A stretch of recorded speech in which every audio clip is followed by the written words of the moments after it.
Título 2. Do crime. Relação de causalidade. Artigo 29. O resultado de que depende a existência do crime somente é imputável a quem lhe deu causa. Considera-se causa a ação ou omissão sem a qual o resultado não teria ocorrido.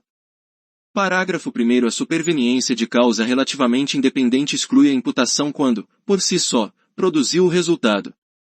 Os fatos anteriores imputam-se, entretanto, a quem os praticou. Parágrafo 2º. A omissão é relevante como causa quando o omitente devia e podia agir para evitar o resultado. O dever de agir incumbe a quem tenha por lei obrigação de cuidado, proteção ou vigilância, a quem, de outra forma, assumiu a responsabilidade de impedir o resultado, e a quem, com seu comportamento anterior, criou o risco de sua superveniência. Artigo 30. Disse o crime. Crime consumado. Inciso 1. Consumado, quando nele se reúnem todos os elementos de sua definição legal. Tentativa. Inciso 2. Tentado, quando, iniciada a execução, não se consuma por circunstâncias alheias à vontade do agente.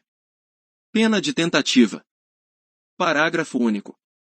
Pune-se a tentativa com a pena correspondente ao crime, diminuída de 1 a 2/3, podendo o juiz, no caso de excepcional gravidade, aplicar a pena do crime consumado. Desistência voluntária e arrependimento eficaz. Artigo 31. O agente que, voluntariamente, desiste de prosseguir na execução ou impede que o resultado se produza, só responde pelos atos já praticados. Crime impossível. Artigo 32. Quando, por ineficácia absoluta do meio empregado ou por absoluta impropriedade do objeto, é impossível consumar-se o crime, nenhuma pena é aplicável. Artigo 33. Disse o crime. Culpabilidade. Inciso 1. Doloso, quando o agente quis o resultado ou assumiu o risco de produzi-lo. Inciso 2. Culposo, quando o agente, deixando de empregar a cautela, atenção, ou diligência ordinária, ou especial, a que estava obrigado em face das circunstâncias, não prevê o resultado que podia prever ou, prevendo, supõe levianamente que não se realizaria ou que poderia evitá-lo. Excepcionalidade do crime culposo. Parágrafo único. Salvo os casos expressos em lei, ninguém pode ser punido por fato previsto como crime, senão quando o pratica dolosamente. Nenhuma pena sem culpabilidade. Artigo 34. Pelos resultados que agravam especialmente as penas só responde o agente quando os houver causado, pelo menos, culposamente. Erro de direito. Artigo 35. A pena pode ser atenuada ou substituída por outra menos grave quando o agente, salvo em se tratando de crime que atente contra o dever militar, supõe lícito o fato, por ignorância ou erro de interpretação da lei, se excusáveis. Erro de fato. Artigo 36. É isento de pena quem, ao praticar o crime, supõe, por erro plenamente excusável, a inexistência de circunstância de fato que o constitui ou a existência de situação de fato que tornaria a ação legítima. Erro culposo. Primeiro, se o erro deriva de culpa, a este título responde o agente, se o fato é punível como crime culposo. Erro provocado. Segundo, se o erro é provocado por terceiro, responderá este pelo crime, a título de dolo ou culpa, conforme o caso. Erro sobre a pessoa. Artigo 37. Quando o agente, por erro de percepção ou no uso dos meios de execução, ou outro acidente, atinge uma pessoa em vez de outra, responde como se tivesse praticado o crime contra aquela que realmente pretendia atingir. Devem ter-se em conta não as condições e qualidades da vítima, mas as da outra pessoa, para a configuração, qualificação ou exclusão do crime, e agravação ou atenuação da pena. Erro quanto ao bem jurídico. Parágrafo 1º. Se, por erro ou outro acidente na execução, é atingido bem jurídico diverso do visado pelo agente, responde este por culpa, se o fato é previsto como crime culposo. Duplicidade do resultado. Parágrafo 2º. Se, no caso do artigo, é também atingida a pessoa visada, ou, no caso do parágrafo anterior, ocorre ainda o resultado pretendido, aplica-se a regra do artigo 79. Artigo 38. Não é culpado quem comete o crime. Coação irresistível. Alínea A. Sob coação irresistível, o que lhe suprima a faculdade de agir segundo a própria vontade. Obediência hierárquica. A linha B, em estrita obediência à ordem direta de superior hierárquico, em matéria de serviços. Primeiro responde pelo crime o autor da coação ou da ordem. Segundo, se a ordem do superior tem por objeto a prática de ato manifestamente criminoso, ou há excesso nos atos ou na forma da execução, é punível também o inferior. Estado de necessidade, com excludente de culpabilidade. Artigo 39.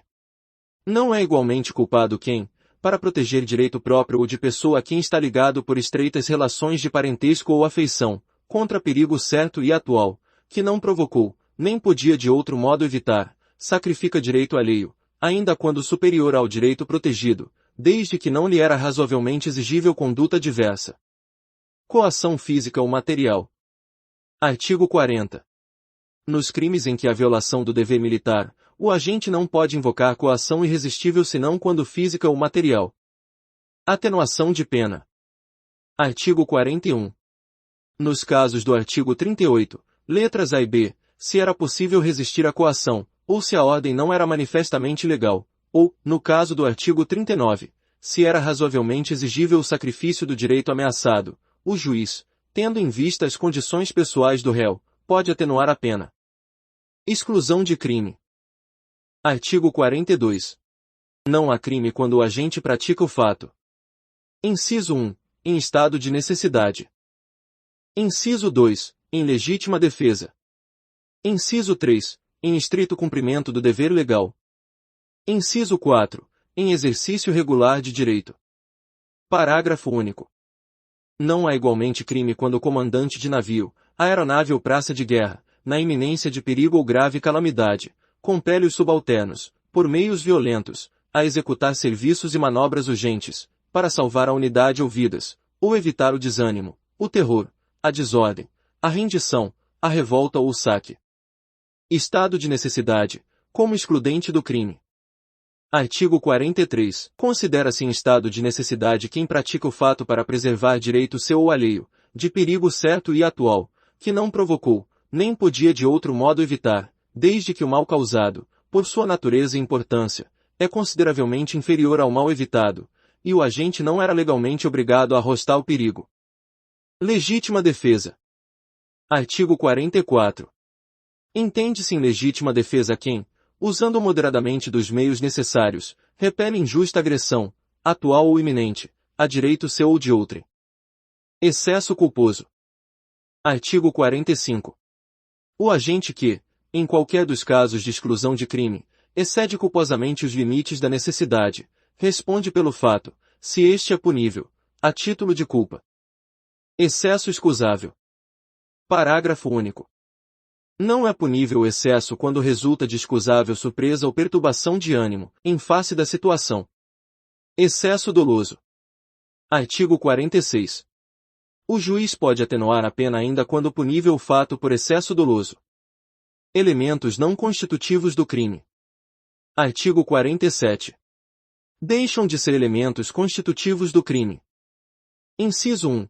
A qualidade de superior ou a de inferior, quando não conhecida do agente.